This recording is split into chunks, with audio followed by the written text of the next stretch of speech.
τα κρατάει κάτω. Πέναλτι! Πέναλτι, πέναλτι! Πέναλτι, πέναλτι, δεν είναι δυνατόν! Πέναλτι και κίτρινη κάρτα στο Ζαγαρόπουλο, στο Λαμπρόπουλο! Πέναλτι!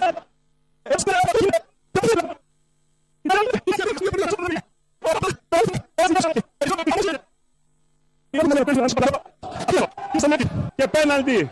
Καλατζής, έλα Καλατζής, Χρήστος Καλατζής εκτελεί! Γκολ!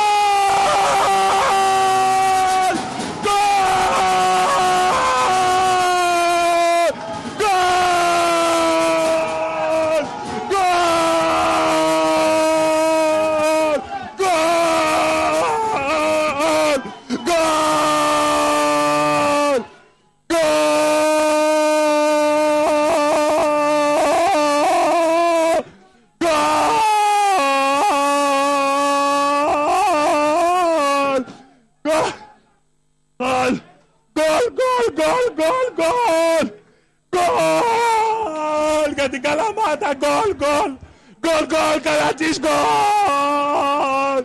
Δεν αντέχουμε άλλο, γκολ! Γκολ, απίστευτο, απίστευτο! Γκολάρα, γκολάρα, γκολάρα, γκολάρα, γκολάρα! Γκολάρα, γκολάρα, γκολάρα, γκολάρα, γκολάρα, γκολάρα! Γκολάρα, Καλατζή, γκολάρα, μαύρη θύελα, χαϊκή! 1-0 από ένα αμφισβητούμενο πέναλτι, όμως θα τα λέμε και αυτά. Ένα αμφισβητούμενο πέναλτι που φωνάζει όλη η εχαϊκή, που την αφήνει με νέα παίχτες. Τέλος! Τέλος, δεν μπορώ άλλο να περιγράψω.